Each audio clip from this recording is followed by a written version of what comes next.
دین اسلام کے اوپر ہونا یہ شرط ہرگز نہیں ہے کہ اللہ اس کو جنت دے گا.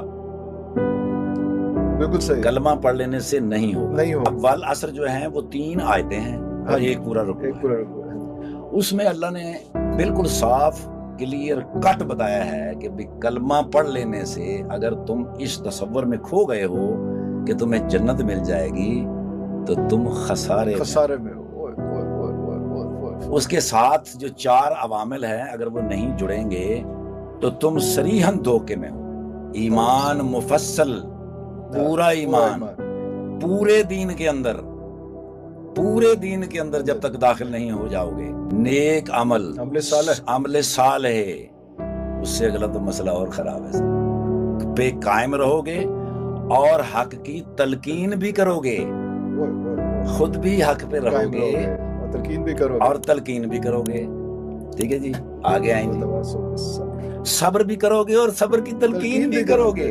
یہ کوالیفیکیشن ہوئی. سارے اس کرائیٹیریے پہ جب آپ نہیں آئیں گے کریں گی نمازیں، کیسے ہوگا حج، کیسے زکوٰۃ دی جائے گی اور کیسے جہاد کیا جائے گا.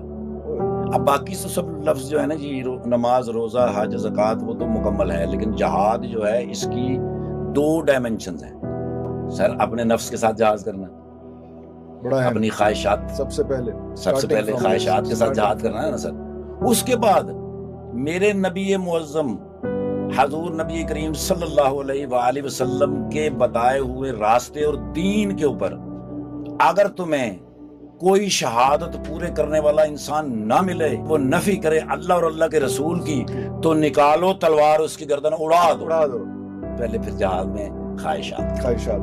اب پھر واپس آئیں سورہ تکاثر پہ، جہاں پر خالق کل نے یہ کہا کہ بھئی اگر اولاد اور مال کے فخر میں کھو جاؤ گے، تو پھر قبروں تک پہنچ جاؤ گے.